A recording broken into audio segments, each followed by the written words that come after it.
such a beauty with nothing to compare. She owns wind and golden hair and morning in her smile, and every time I see her, she makes my heart beguile. She owns wind and golden hair and morning in her smile, and every time I see her, she makes my heart beguile. So won't you come dance with me? Child inside but lives in fairies, with a dress like a queen, with those lips, stolen cherries, with your face, sleeping grace. I don't need drink to drown the sorrow. Won't you come dance with me? Take me home to new tomorrow.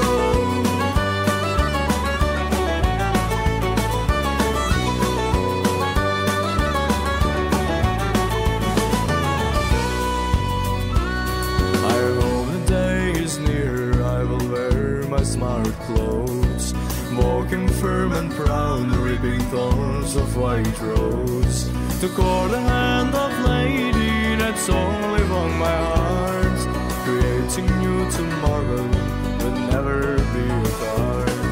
To call the hand of lady that's only on my heart, creating new tomorrow will never be apart. So won't you come dance with me? Child inside but lives in fairies, with a dress like a queen, with those lips, stolen cherries, with your face, sleeping grace. I don't need drink to drown the sorrow. Won't you come dance with me? Take me home. Won't you come dance with me? Child inside but lives in fairies, with a dress like a queen, with those lips, stolen cherries, with your face, sleeping grace. I don't need drink to drown the sorrow. Won't you come dance with me? Take me home to new tomorrow.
Well, welcome to the South Street Seaport Museum. This is, and I feel like I say this maybe more than I ought to, but boy, this is a great day. You know, we celebrated our opening day just a few weeks ago. Really well attended, a good step forward, but this is a step forward for the museum. It's nothing like has been undertaken at this museum in recent history. There's nothing like this that is happening nationwide at this level with this kind of ship. This is a big deal for the museum, but also just objectively, nobody else is doing anything quite like this. And that's the way it ought to be in New York. We ought to be doing this with our museum, which is what we're working on, and we're doing it with this ship. Restoration project in the ship Wavertree. This is a city-funded $10.6 million project, the funding for which has been developing over 7 years. For the last 3.5 years since we restarted the project, we've been through design and development of this. We've been through all sorts of inspections of the ship and scopes of work and so forth. This is a project that will make Wavertree sound for the next generation, at least. With keeping a ship afloat, the job really is to keep the water out, which sounds obvious, but it's quite challenging.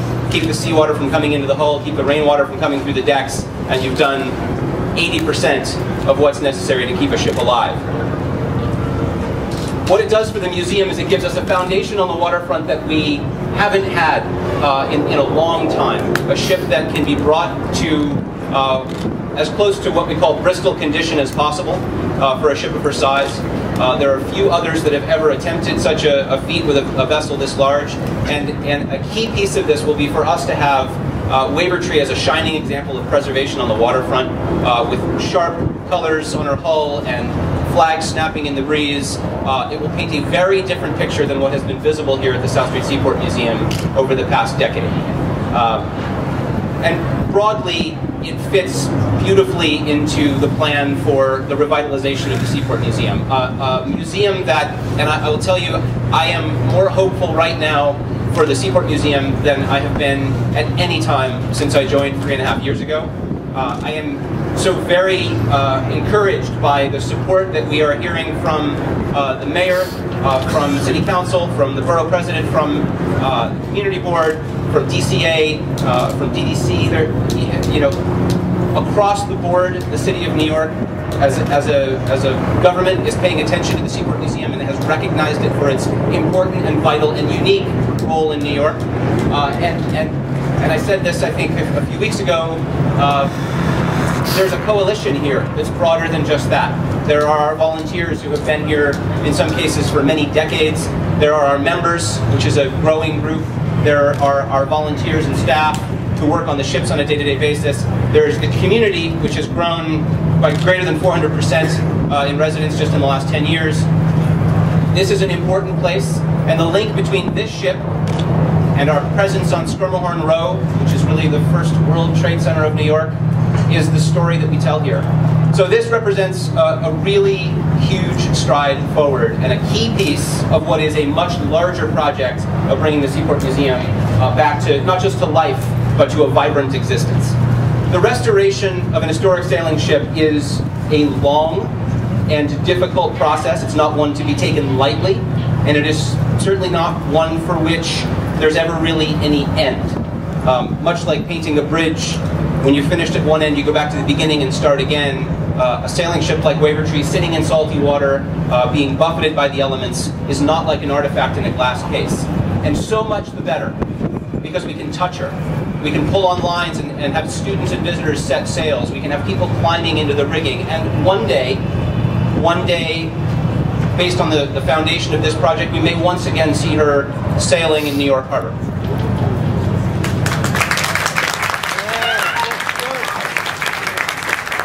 So I can describe the ship to you. I can tell you what she is. I can tell you that she's 325 feet long, that she was built in Liverpool, that she has a connection to New York, in that she called here, that she's the very type of ship that called on South Street, that the ships that built New York economically, culturally.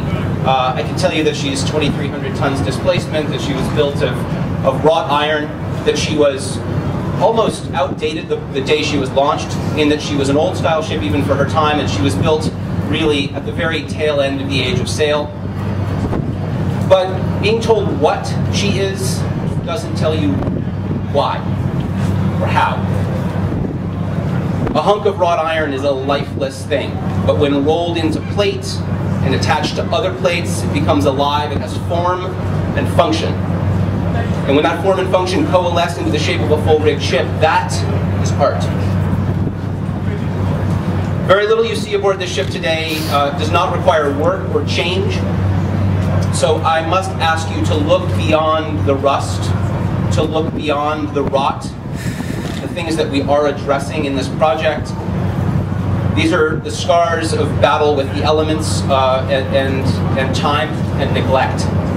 But see her instead with a bright rail in contrast with her hull form. See that there isn't a straight plate in the ship. All of this was bent and rolled and riveted by men in a Liverpool shipyard 130 years ago. See her instead with every piece of gear ready to work. There's nothing in her without a purpose.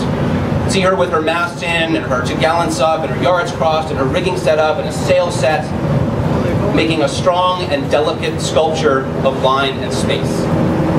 This is one of the very special objects on the Earth.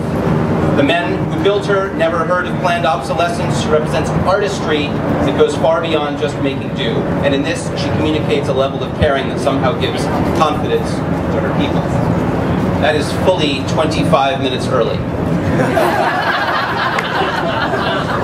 So I'm going to skip a moment here as we watch this, and I'm going to read two very short things to you, two quotes as you watch Wavertree pull out of the slip. The first is from Joseph Conrad, the probably greatest chronicler of ships in the sea, who said, "Of all the living creatures upon land and sea, it is ships alone that cannot be taken in by barren pretenses, that will not put up with bad art from their masters." And the second is from Nordhoff and Hall's 1932 Mutiny on the Bounty novel. "For a ship is the noblest of all man's works, a cunning fabric of wood and iron and hemp, wonderfully propelled by wings of canvas, and seeming at times to have the very breath of life."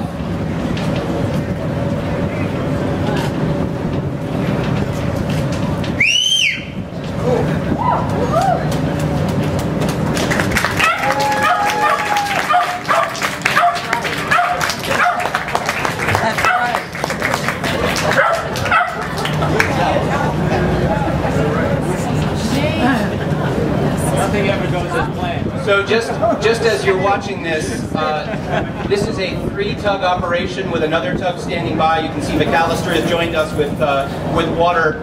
This is a very special day for us, but actually a very usual, standard, and routine kind of operation for these tugboat crews. So on deck there are crew from the yard, crew from the Seaport Museum, crew from the tug, and then in the tug on the other side, they're doing what's called a hip tow. The ship is on the hip of the tugboat. And there is another assist tug at the bow. So when she backs out of the slip, the assist tug will likely push the bow downriver, where she'll head down the harbor through what we call Deepwater Range on the west side of Governor's Island, down to the KV buoy, so named because it enters Kill Van Kull, and then up to Cadell Dry Dock.